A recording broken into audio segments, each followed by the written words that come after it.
Congress party ने हमेशा से अपने देश से ज्यादा आतंकियों के मददगार पाकिस्तान की इज्जत बचाई है। यकीन मानिए, पाक की वकालत करने वाले उतने वकील तो शायद इस्लामाबाद में भी नहीं मिलेंगे जितने हमारे भारत में पड़े हैं। पाक की वकालत उस पार्टी की घटिया मानसिकता की पहचान है जो ऑपरेशन सिंदूर के बाद से ही भारत के एयरक्राफ्ट का नुकसान पूछ पूछ कर पाकिस्तान के घाव पर मरहम लगाने का काम कर रही है। हाल ही में पहलगाम हमले को लेकर कांग्रेस नेता चिदंबरम ने जो कहा है कि उसे सुनकर आपको बहुत गुस्सा आएगा। ये पता लगाया कि वो कहां से आए, क्या पता वो देश के ही आतंकवादी हों। आप क्यों मान रहे हैं कि वो पाकिस्तान से आए?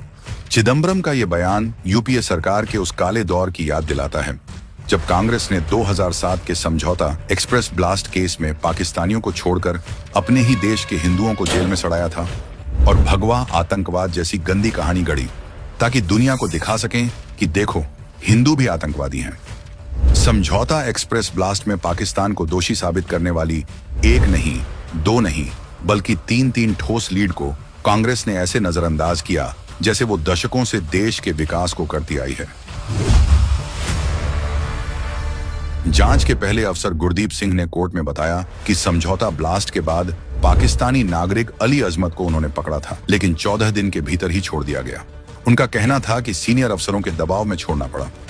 सवाल यह है, 14 दिन में पुलिस ने कैसे तय कर लिया कि वो बेगुनाह है और बिना दबाव के कोई अफसर उस पाकिस्तानी को कैसे छोड़ देता जो पाकिस्तान से बिना वीजा पासपोर्ट के भारत में घुसा था।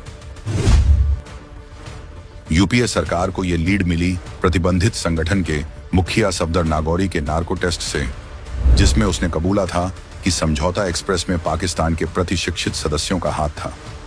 इंदौर के एक कार्यकर्ता अब्दुल रज्जाक ने नागौरी को बताया था कि ट्रेन में विस्फोट कुछ पाकिस्तानी नागरिकों की मदद से किए जाने थे। सबसे अहम और इंटरनेशनल लीड थी तीसरी, जिसमें अमेरिका की इंटेलिजेंस रिपोर्ट ने आतंकी आरिफ कासमानी को मुंबई ट्रेन ब्लास्ट और समझौता ब्लास्ट का सरगना माना और उसे वैश्विक आतंकवादी घोषित किया। यूएन ने भी लिस्ट में डाला। कासमानी की आतंकी भूमिका पर दुनिया को यकीन था, लेकिन कांग्रेस को नहीं। आज जो चिदंबरम पाक को क्लीन चिट दे रहे हैं, उन्होंने 2008 में गृह मंत्री बनते ही समझौता ब्लास्ट में पाकिस्तान के बजाय हिंदू संगठन अनुभव, भारत के कथित सदस्य और भारतीय सेना के पूर्व अधिकारी लेफ्टिनेंट कर्नल श्रीकांत पुरोहित को गिरफ्तार करवाया। 2010 में स्वामी असीमानंद, 2012 में कमल चौहान को भी अरेस्ट किया, सबको सिर्फ शक के आधार पर। सालों जेल में सड़ने के बाद 2016 में एनआईए ने खुद कहा पुरोहित का कोई सबूत नहीं, वो आरोपी ही नहीं थे। 2019 में असीमानंद और कमल चौहान भी बरी हो गए, लेकिन कांग्रेस को हिंदू आतंकवाद की झूठी नैरेटिव गढ़ने का ऐसा चस्का लगा कि उसके बाद चाहे मालेगांव ब्लास्ट हो या 26/11, अपनी नाकामी छिपाने के लिए कांग्रेस ने कभी साध्वी प्रज्ञा को आरोपी बनाया तो कभी पाक को बचाने के लिए बुक लॉन्च करवाया।